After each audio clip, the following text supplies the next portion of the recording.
They sat there planning my funeral right in front of my face and asked me to pass the salt. It was Sunday night dinner at the chaotic and expensive house my in-laws owned in upstate New York. The roast beef was dry and the wine was expensive and the air in the dining room was thick enough to choke on. My mother-in-law Elena sat at the head of the table looking like a queen who just smelled something rotten. Her husband Victor sat opposite her cutting his meat with surgical precision. And right next to me was my husband Mark, totally oblivious to the sharks circling in the water. "This is delicious, Mom," Mark said with his mouth full. "You really outdid yourself." Elena smiled, but it did not reach her eyes. Her eyes were cold like coins found in the snow. "Thank you, darling," she said in perfect English. "At least someone appreciates my efforts." Then she turned to Victor and switched to their native language. It was a sharp and guttural tongue that sounded like stones grinding together. I had told Mark when we first met that I was terrible with languages. I told him I barely passed Spanish in high school and that I was just a regular American girl with zero talent for linguistics. That was the first lie I ever told him, and it was the one that was gonna save my life. The truth was I spent a year in their country during college. I was fluent. I could read their poetry and understand their whispers. I had planned to surprise them with it when we got engaged. I thought it would be a big romantic reveal. But then I met them.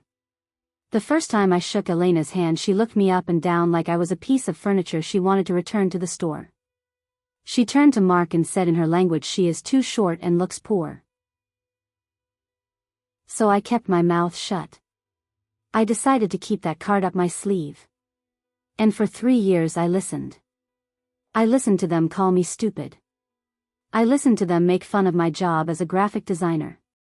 I listened to them laugh about my cheap clothes and my messy hair. It hurt. It really hurt. But I learned to tune it out. I learned to paste a smile on my face and nod like a bobblehead doll while they tore me apart inches from my ear. But tonight was different. Tonight the insults had stopped. The air felt heavy. Dangerous. Victor took a sip of his wine and looked at me. He had a smile on his face that made my skin crawl. "So Sarah," he said in English. "Mark tells us you are planning a trip." I nodded. I tried to swallow a piece of dry beef. "Yeah," I said. "We were thinking of going hiking in the Adirondacks next month. Just for the weekend." "Hiking," Elena said. She wiped her mouth with a linen napkin. "How adventurous. You must be careful. The trails can be slippery this time of year." Mark laughed. "Don't worry, Mom. Sarah is clumsy, but I will keep an eye on her." "You better," Victor said. Then Victor switched languages. He looked right at Elena. "The trail near the gorge is the best option," he said. "No railings. A long drop. Very tragic." My heart skipped a beat. I froze. I looked at Mark. He was busy scrolling on his phone under the table, probably checking sports scores. He had no idea. He thought his parents were just being protective. He thought they were discussing the weather or the news. He was a good guy, but he was soft. He grew up with money and he never thought anyone would want to hurt him or the people he loved. But his parents were not like him. They were wolves. I took a sip of water to wash down the panic rising in my throat. I needed to know more. I needed to know if they were serious or if this was just some sick, twisted fantasy. "The policy pays out double for accidental death," Victor said in their language. $2 million. That covers the debt on the business and leaves plenty for Mark to start over.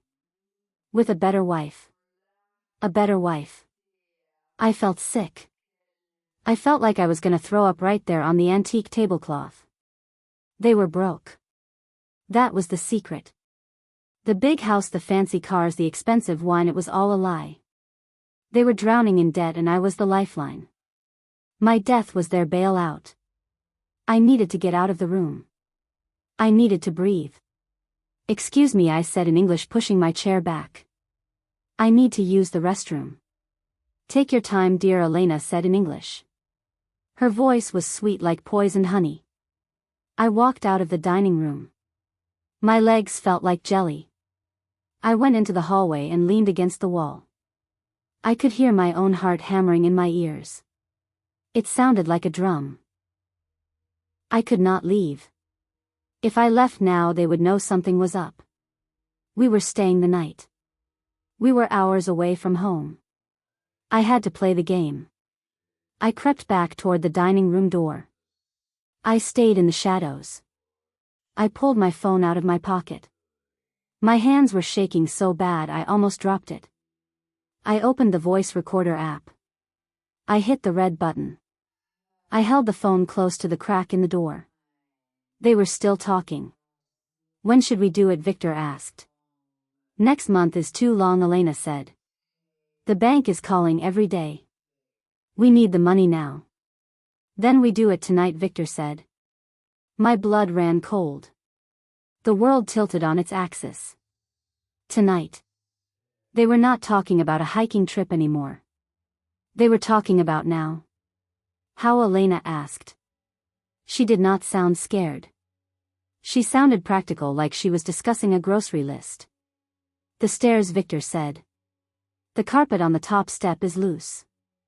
I loosened it myself before dinner. She goes up to bed. She trips. It is a long way down to the marble foyer. One push if she hesitates. Broken neck. A terrible tragedy. I covered my mouth with my hand to stop the scream that was climbing up my throat. Tears pricked my eyes hot and fast. They were monsters. They were actual monsters in human skin. And Mark. What about Mark? Elena asked. Victor laughed. A low, dark sound. He will be devastated for a month. Then he will be rich. He will forgive us when the check clears. He always does. I flushed the toilet in the powder room down the hall just to make noise. I ran the tap. I walked back into the dining room. I felt like I was walking into a lion's den. Every instinct in my body was screaming at me to run, but I forced myself to walk slow. I forced my lips to curve into a smile. Everything okay? Elena asked, looking at me with those dead eyes. Yeah, I said. Just a little headache. Maybe you should go lie down, Victor said. He leaned forward. His eyes were eager. Go upstairs and rest. Take a sleeping pill. You will feel better in the morning. He wanted me on the stairs. He wanted me vulnerable. Actually, I said, keeping my voice steady. I think I need fresh air. Mark, honey, do you want to go for a walk with me? Just down the driveway. Mark looked up from his phone. He looked tired. He hated confrontation, and he could sense the tension even if he did not understand the words.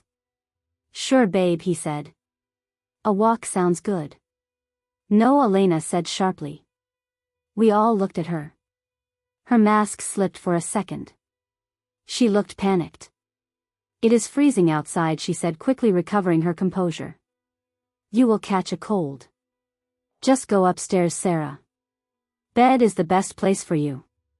I looked her right in the eye. I saw the desperation there. She needed this to happen tonight. I really need the air, Elena, I said. I grabbed Mark's hand. Come on. I brought my heavy coat. I pulled Mark up from his chair. He stumbled a little, but he followed me. Victor stood up. He looked angry. We are still eating dessert, he said. It is rude to leave the table. I am sorry, Victor the first said.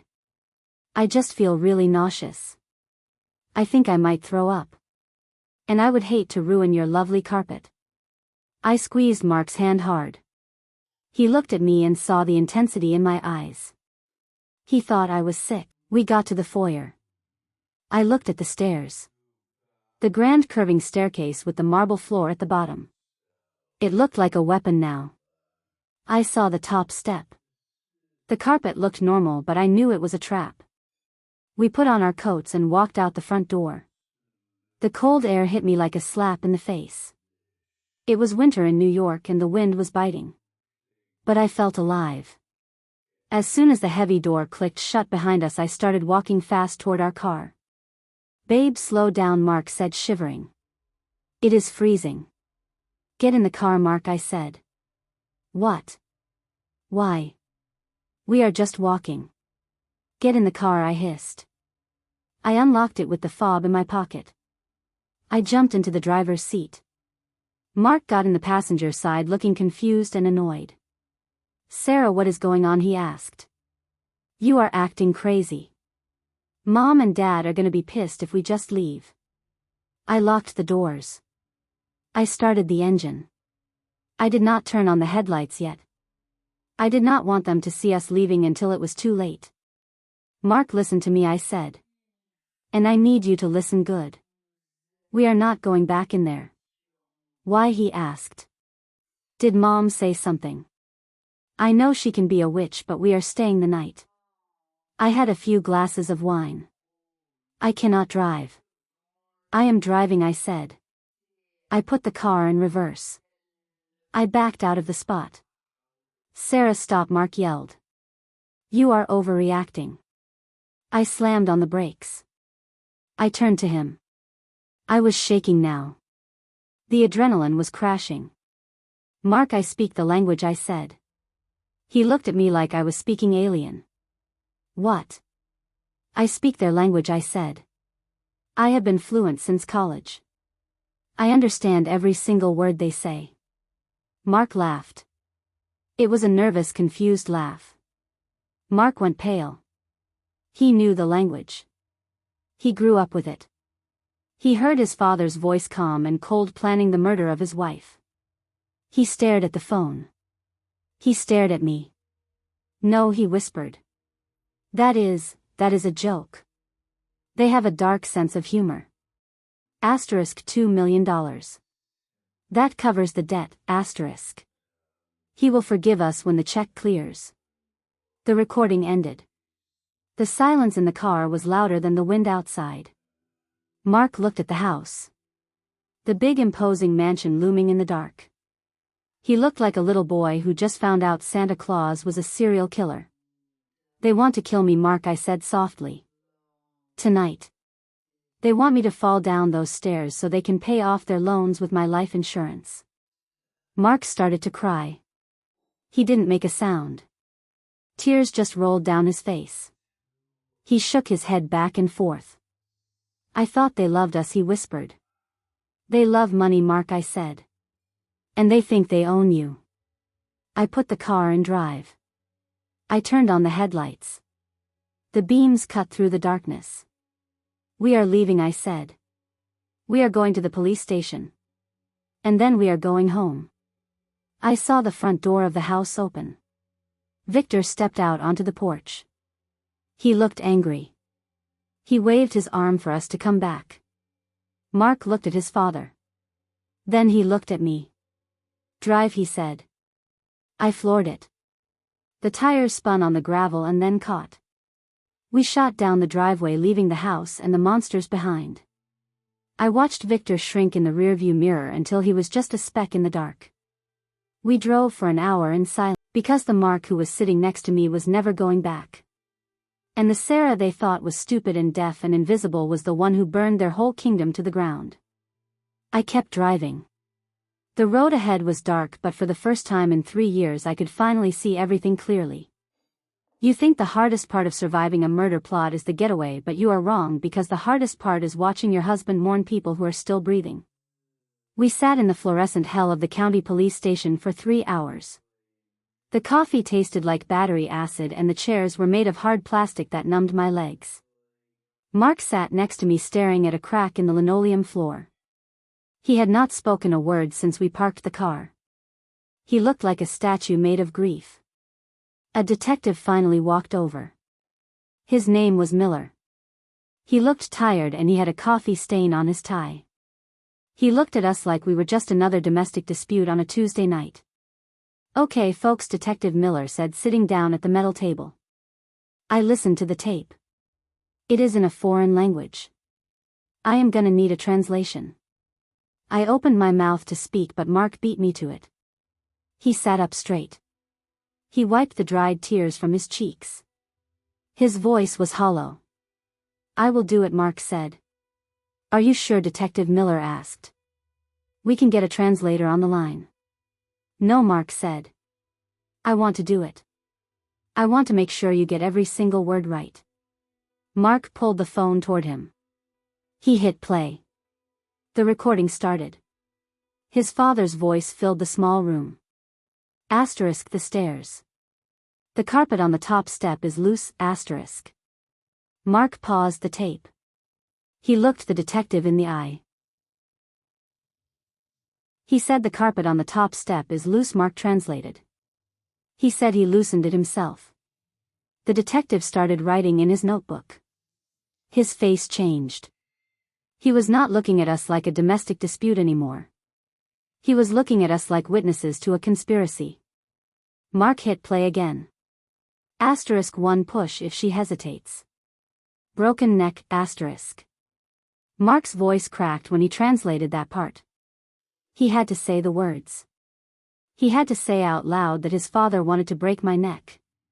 He said if she does not fall on her own, push her. Mark whispered. He said broken neck. Detective Miller stopped writing. He looked at the phone, then he looked at me. Jesus, he muttered. He stood up. Stay here, he said. I need to make a call. We need to get a unit out to that house immediately. He looked at his mother across the courtroom. Elena was wearing an orange jumpsuit now. Her hair was gray because she could not dye it in jail. She looked small. They did not love me, Mark told the jury. They looked at me as an investment. And Sarah was just an obstacle to their payout. When the verdict came down, I held Mark's hand so tight my knuckles turned white. Guilty. On all counts. 25 years to life. Elena screamed when they read it. Not a scream of fear, but a scream of rage. She lunged toward the railing. She looked right at me. You ungrateful rat, she screamed in English. I took you into my home. I fed you. You ruined everything. The bailiffs dragged her away. Victor did not scream. He just stared at the wall like he was already dead. We walked out of the courthouse into a sea of cameras. I put on my sunglasses. We got in our car and drove home. We sold our house. We moved to a different state. We needed a fresh start. We needed to be somewhere where nobody knew our last name. Mark went to therapy. A lot of therapy. He had to learn how to untangle his childhood from the reality of who his parents were. He had to learn that love is not transactional. 2 years later, I got a letter. It was from the State Correctional Facility for Women. It was from Elena. I almost threw it away. I stood over the trash can holding the envelope. But curiosity is a heavy thing. I opened it. It was short. Sarah. Asterisk, I am dying. The doctors say it is my heart. I have a few weeks left. I want to see my son. I drove to the prison alone. The walls were high and gray and topped with razor wire. I went through security. I sat in the visiting room behind the thick glass partition. They brought her in. She looked terrible. She was skeletal. Her skin was yellow. She sat down in the metal chair and picked up the phone. I picked up mine. Hello, Elena, I said. She looked at me with hate still burning in her eyes. Even on death's door she hated me. Where is Mark, she asked. Her voice was weak. He is not coming, I said. He is at home. He is happy, Elena. He smiles again. We are expecting a baby in the spring. Her eyes widened. A grandchild, she whispered. A grandchild you will never meet, I said. She slammed her hand against the glass. I have a right, she hissed.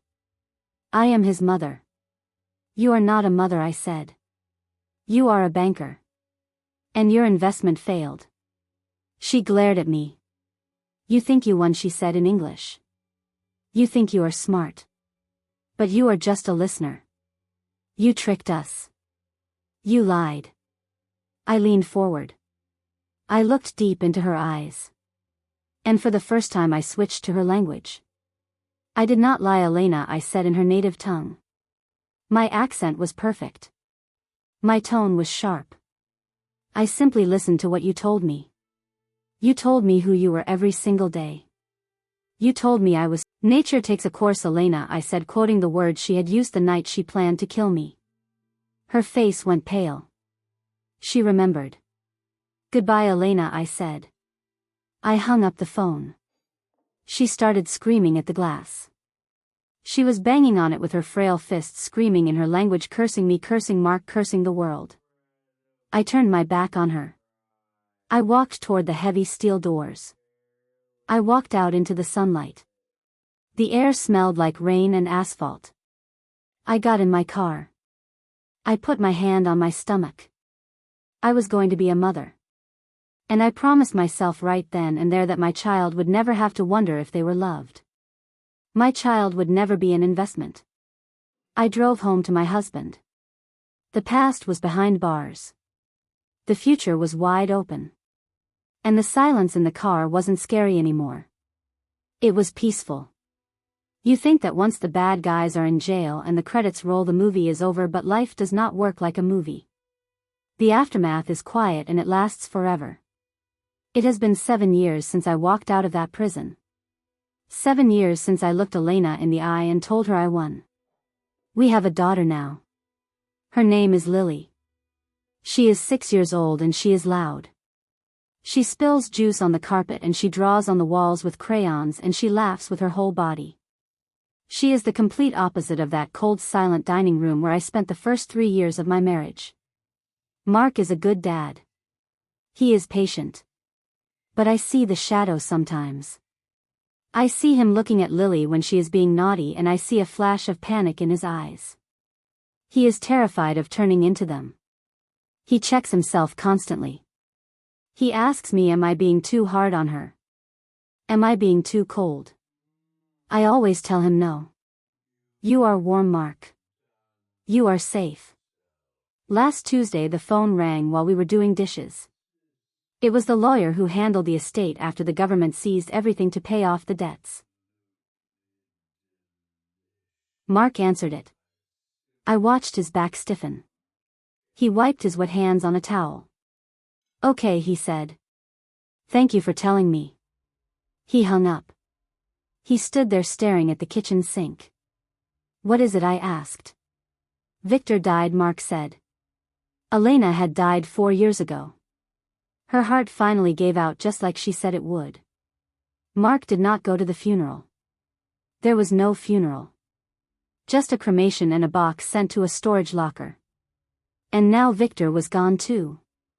Pneumonia, the lawyer said. How do you feel? I asked. Mark turned around.